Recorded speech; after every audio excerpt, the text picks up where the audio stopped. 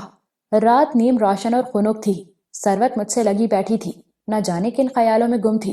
اس کا قرب اور قرب کی خوشبو مجھے بھولی بسری باتیں یاد دلا رہی تھیں۔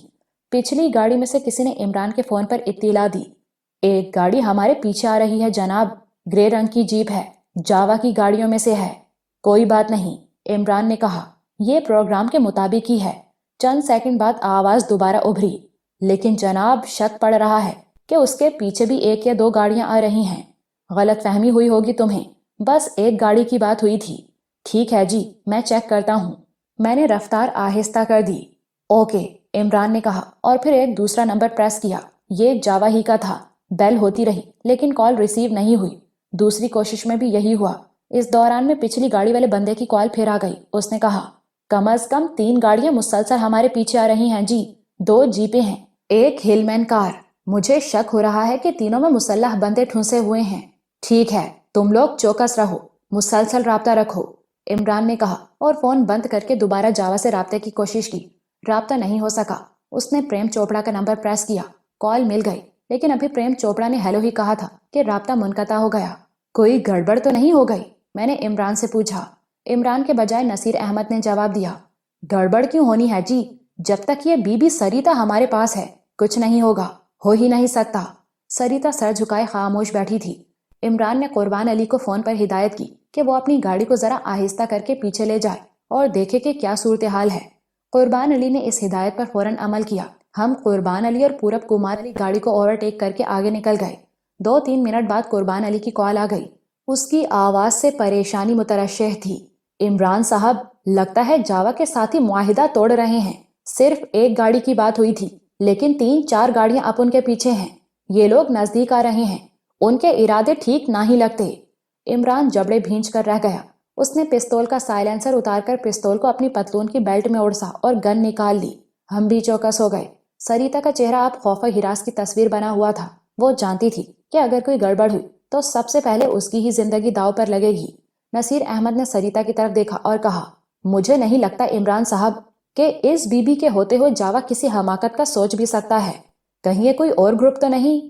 قربان علی پورے یقین سے کہہ رہا ہے کہ یہ جاوا کی گاڑیاں ہیں اور اس کے بندے ہیں۔ عمران نے جواب دیا، یہ کیسے ہو سکتا ہے؟ وہ اس بی بی سریتا والا خطرہ مول لے ہی نہیں سکتا۔ پھر وہ سریتا سے مخاطب ہو کر بولا، تم کیا کہتی ہو؟ یہ کیا ہے سب؟ مجھے کوئی جانکاری نہیں، کوئی نہیں۔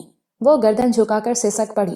اس دوران میں قربان علی کی چلاتی ہوئی سی آواز موبائل پر ابھری، سر، یہ لوگ کوئی کاروائی کرنے والے ہیں۔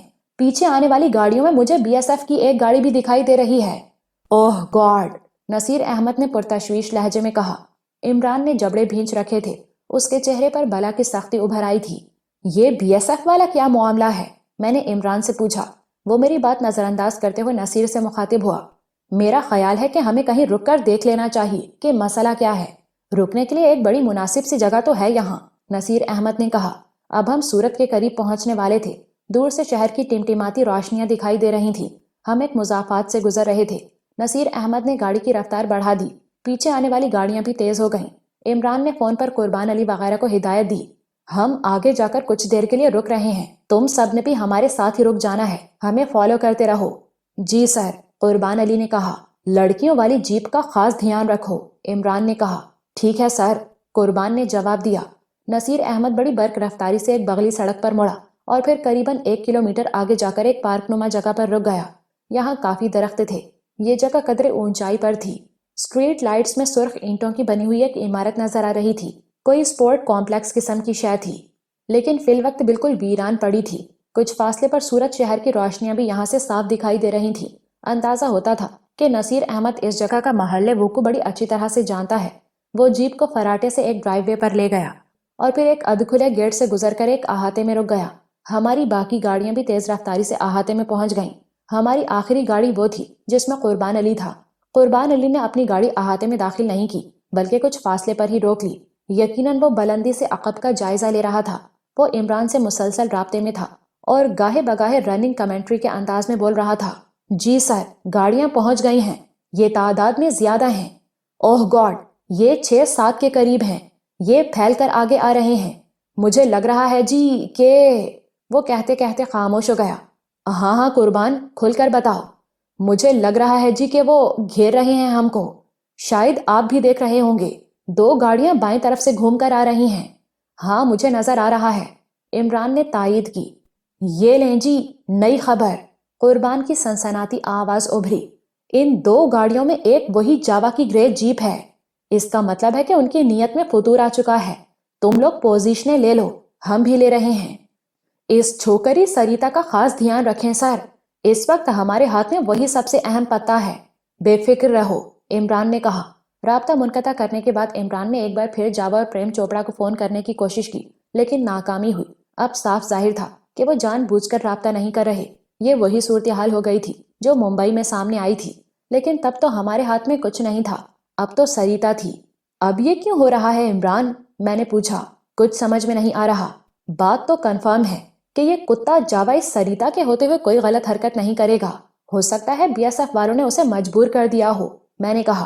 لیکن بی ایس ایف کو خبر کس نے کی؟ جاوا کے سوا اور کسی کو پتا ہی نہیں تھا کہ ہم ہائی وے پر ہیں اور سورت کی طرف جا رہے ہیں۔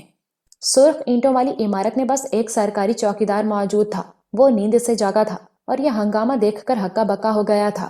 اس نے کسی کو فون کرنے کی کوشش کی، مگر میں نے اس سے فون چھین کر اسے ایک باتھ روم میں بند کر دیا۔ ہم نے مختلف جگہوں پر پوزیشنیں سنبھال لی۔ جگت سنگھ میرے کندھے سے کندھا ملائے بیٹھا تھا اور اس کی آنکھوں سے شعلے لپک رہے تھے۔ یہ صورتحال اس کی خواہش کے عین مطابق تھی۔ وہ جاوا گروپ سے ٹکرانے کی شدید خواہش رکھتا تھا۔ اسے جاوا کی طرف سے آشا اور گوبندر سنگھ کی موت کی صورت میں 2 کاری زخم لگے تھے۔ وہ ان زخموں کا مداوع چاہتا تھا۔ اس کے علاوہ وہ مجھ سے بھی بہت متاثر تھا۔ اس نے بارڈر ایریا میں میرے ہاتھوں انور گنجے کے 5 خونخوار کارندوں کو ذبح ہوتے دیکھا تھا۔ اس لڑائی نے اسے میرا گرویدہ بنا دیا تھا۔ وہ خوش تھا کہ آج اسے میرے کندھے سے کندھا ملا کر مشترکہ دشمن سے لڑنے کا موقع مل رہا ہے۔ عمران نے سریتا کی طرف اشارہ کرتے ہوئے مجھ سے کہا، تابی، تم اس حرامزادی کے سر پر کھڑے ہو جاؤ۔ ہمارے ساتھ کچھ ہوا تو پہلے اس کے ساتھ ہوگا۔ بے فکر رہو، میں نے کہا اور سریتا کو چوٹی سے پکڑ کر نیچے فرش پر گرا دیا۔ وہ خوفزدہ انداز میں چلا کر رہ گئی۔ اس کی آواز سن کر کچھ دور بیٹھا ماسٹر جواہر چونک کر اس کی طرف دیکھنے لگا۔ یہاں جتنے لوگ موجود تھے ان میں سب سے خوفزدہ وہی تھا۔ بوجھا سے موت کے فرشتے کو اپنے روبرو دیکھ رہا تھا۔ سریتا کبھی اس کی بیوی تھی، اس کی محبوب ہستی تھی، لیکن آج وہ اس کی طرف سے بھی لا تعلق ہی دکھائی دے رہا تھا۔ وہ گاہے بگاہے پرارتھنا کے انداز میں ہاتھ جوڑتا تھا اور منہ میں کچھ پڑھنے لگتا تھا۔ ہم سرخ اینٹوں والی عمارت کی دوسری منزل پر تھے۔ یہ بیڈمنٹن کا ایک ہال تھا۔ ہم اس ہال میں سے فاصلے تک دیکھ سکتے تھے۔ جاوا اور اس کے ساتھیوں نے ہمیں 3 اطراف سے گھیر لیا تھا اور اب چوتھی طرف بھی ان کی موجودگی ظاہر ہو رہی تھی۔ نصیر احمد پھر بڑبڑایا، یہ نہیں ہو سکتا، یہ بات مشہور ہے کہ وہ اس پر جان دیتا ہے، سب جانتے ہیں اس بات کو۔ قربان علی نے تائید کی، یہ واقعی انہونی ہو رہی ہے۔ یکایک مین گیٹ کی طرف سے چند فائر ہوئے۔ یہ فائر یقیناً جاوا کے لوگوں کی طرف سے کیے گئے تھے۔ جواب میں پورب کمار اور جگت سنگھ نے بھی فائرنگ شروع کر دی۔ دھماکوں اور شعلوں سے رات کا سناٹا چکنا چور ہو گیا۔ ہم نے بھی پوزیشنیں سنبھال لیں۔ 2-3 منٹ تک زوردار فائرنگ ہوئی۔ دائیں طرف سے جاوا کے ساتھی مختلف چیزوں کی آڑ لیتے ہوئے آگے آ گئے۔ اب ہمارے گرد ان کا گھیرا اور خطرناک ہو گیا تھا۔ کچھ دیر کے لیے فائرنگ تھم گئی۔ مجھے ماسٹر جواہر کے رونے کی آواز آئی۔ وہ ایک آہنی الماری کے پیچھے دبکا ہوا تھا۔ میں لپک کر اس کے پاس گیا۔ جواہر، کیا ہوا ہے تمہیں؟ وہ ہچکیوں سے رونے لگا۔ دلفگار آواز میں بولا، یہ مار دیں گے، تم سب کو مار دیں گے، ایک بھی نہیں بچے گا، ہم سب کی ہتھیا ہو جائے گی، یہ لڑکی کسی کو نہیں بچا سکتی۔ کون لڑکی؟ یہی جسے تم سریتا سمجھ رہے ہو۔ سریتا سمجھ رہے ہو؟ یہ سریتا نہیں ہے۔ نہیں ہے، یہ نہیں ہے۔ کیا مطلب؟ میں تم سب کا دوشی ہوں۔ میں نے جھوٹ بولا۔ میں اپنے اندر اتنی ہمت پیدا نہ کر سکا کہ تمہیں سچ بتاتا۔ تمہارا مطلب ہے یہ تمہاری پتنی سریتا نہیں ہے؟ نہیں ہے۔ مجھے اسی سمے پتا چل گیا تھا جب تم لوگوں نے مجھے فون پر اس کی آواز سنائی تھی، مگر میں چپ رہا۔ میں سریتا کو خطرے میں نہیں ڈال سکتا تھا۔ عمران بھی اب ہمارے پاس پہنچ چکا تھا اور ہماری باتیں سن رہا تھا۔ اس نے جیب سے سریتا کی وہی تصویر نکالی اور اسے دھیان سے دیکھنے لگا، لڑکی سے موازنہ کرنے لگا۔ جواہر کا رہا، تم لوگوں سے دھوکا ہوا ہے۔ جاوا نے دھوکا کیا ہے۔ اس کی شکل سریتا سے ملتی ہے لیکن یہ سریتا نہیں ہے۔ میرے جسم میں چیونٹیاں سی رینگ گئیں۔ عمران کی آنکھوں میں بھی حیرت کی یلغار ہوئی۔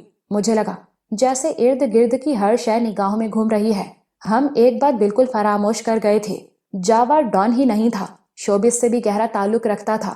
وہ بہت سے کام کرتا تھا اور اس کے ساتھ ساتھ ملتے جلتے چہروں کا بیوپاری بھی تھا۔ تو کیا اس نے اپنی رکھیل معروف نیوز کاسٹر سے ملتا جلتا چہرہ بھی ڈھونڈ رکھا تھا؟ عمران گمسم تھا۔ غلطی انسان سے ہوتی ہے اور عمران بھی انسان تھا۔ ہم سب اسی زمرے میں آتے تھے۔ کیا واقعی ہم سے غلطی ہو چکی تھی؟ یکایک پھر فائرنگ شروع ہو گئی۔ اس مرتبہ ہم پر چلنے والی گولیوں کا زاویہ زیادہ خطرناک تھا۔ چند گولیاں عین اس دیوار پر لگیں جس کی اوٹ میں ہم موجود تھے۔ ایک گولی پورب کمار کے کندھے پر لگی اور دوسری گردن میں پیوست ہو گئی۔ وہ پشت کے بل بیڈمنٹن کی کورٹ میں گرا اور ساکت ہو گیا۔ اس کی رائفل دور لڑھک گئی تھی۔ ہم نے پوزیشنیں سنبھال لی اور فائرنگ کا بھرپور جواب دینے لگے۔ دوسری منزل کی بیشتر کھڑکیاں چکنا چور ہو گئیں۔ ہر طرف شیشے کی کرچیاں بکھر گئیں۔ نصیر کے ایک جوان سال ساتھی کے سینے پر پورا برسٹ لگا اور وہ کھڑکی میں سے 13-14 فٹ نیچے پختہ فرش پر جا گرا۔ میگا فون پر ایک بھاری بھرکم آواز گونجی، تمہیں چاروں طرف سے گھیر لیا گیا ہے، بھاگ نہیں سکتے ہو، قانون ہاتھ میں مت لو، بہتر ہے کہ ہتھیار پھینک کر باہر آ جاؤ، یہ BSF ہے۔ میں اعلان دہراتا ہوں۔ پرتحکم آواز نے اعلان دہرایا۔ لب و لہجے سے یہ بارڈر فورس کا اہلکار ہی لگتا تھا۔ صورتحال سنگین تر ہوتی جا رہی تھی اور اس سنگینی کی وجہ بھی اب ہماری سمجھ میں آ رہی تھی۔ جن پتوں پر تکیا تھا وہی ہوا دینے لگے تھے۔ کچھ دیر بعد فائرنگ میں وقفہ آ گیا۔ یہ وقفہ پھر ایک اناؤنسمنٹ کے لیے تھا۔ اس مرتبہ اناؤنسمنٹ سورت کے کسی DSP کی طرف سے کی گئی۔ اس نے بھی تقریباً وہی الفاظ دہرائے جو اس سے پہلے BSF کے کمانڈر نے کہے تھے۔ ان لوگوں کو یقین تھا کہ ہم بہت جلد اپنی جانیں بچانے کا سوچیں گے اور ہتھیار ڈال کر باہر آ جائیں گے۔ پورب کمار کی موت کے بعد قربان علی کا پارا 7ویں آسمان کو چھو رہا تھا۔ اس نے ماسٹر جواہر کا گریبان پکڑ لیا اور اس پر گھونسوں اور لاتوں کی بارش کر دی۔ وہ پھنکار رہا تھا، حرامزادے، ہم تجھے اپنا ہمدرد سمجھ کر لائے تھے لیکن تو آستین کا سانپ نکلا۔ جاوا سے بڑھ کر دھوکا دیا تو نے ہمیں۔ کیوں کیا ایسا؟ عمران نے آگے بڑھ کر قربان علی کو بامشکل جواہر سے علیحدہ کیا۔ ماسٹر جواہر کے ناک منہ سے خون رسنے لگا تھا۔ وہ کیچوے کی طرح فرش پر پڑا تھا۔ عمران اس کے پاس بیٹھ گیا، اسے اٹھا کر دیوار کے سہارے بٹھایا۔ اس کے ہونٹوں سے خون پونچھنے کے لیے عمران نے اپنا رومال والا ہاتھ آگے بڑھایا تو جواہر بدک گیا۔ وہ سمجھا کہ شاید عمران بھی اسے مارنے لگا ہے۔ عمران نے تعصب بھرے لہجے میں کہا، جواہر، تیری وجہ سے ہم سب پھنس گئے ہیں۔ تو نے کیوں کیا ایسا؟ وہ بس ہچکیوں سے روتا چلا جا رہا تھا۔ عمران کے اصرار پر اس نے ٹکڑوں میں جو کچھ بتایا اور جو کچھ ہم نے اخذ کیا وہ اس طرح تھا۔ جواہر اپنی بیوی اور بچی کو کھو چکا تھا لیکن اس کے دل میں اب بھی ان کی محبت موجزن تھی۔ سریتا جہاں بھی تھی وہ اسے زندہ دیکھنا چاہتا تھا۔ عمران اور نصیر جواہر کو اس لیے لے کر آئے تھے کہ وہ فون پر سریتا کی آواز پہچان کر تصدیق کرے گا کہ جس لڑکی کو ضامن کے طور پر ہماری طرف بھیجا جانے والا ہے وہ سریتا ہی ہے۔ دوسری طرف جواہر کے دل و دماغ میں کچھ اور چل رہا تھا۔ وہ دیکھ چکا تھا کہ یہاں دو نہایت خطرناک گروہوں کے درمیان خوفناک قسم کے حالات پیدا ہونے والے ہیں۔ وہ ہرگز نہیں چاہتا تھا کہ سریتا یرغمالی کے طور پر اس معاملے میں شامل ہو۔ اس لیے جب اس نے فون پر سریتا کے بجائے اس لڑکی کی آواز سنی تو فوراً تصدیق کر دی کہ یہی سریتا ہے۔ جواہر کو یقین تھا کہ جاوا جیسے شخص سے کچھ بھی بعید نہیں۔ بے شک وہ سریتا کے بجائے کسی اور لڑکی کو ضامن کے طور پر بھیج رہا تھا، لیکن اگر اس کی یہ چال ناکام ہو جاتی تو وہ اپنے لالچ کی خاطر اصل سریتا کو بھی داؤ پر لگا سکتا تھا۔ لالچ کا جذبہ جاوا کے دیگر سارے کمزور اور قوی جذبوں پر حاوی تھا۔ یہی سبب تھا کہ جواہر نے فون پر سریتا کے بجائے کسی اور کی آواز سننے کے باوجود یہ کہہ دیا کہ یہ سریتا ہی کی آواز ہے۔ بعد میں شکلوں کی مماثلت نے کام دکھایا۔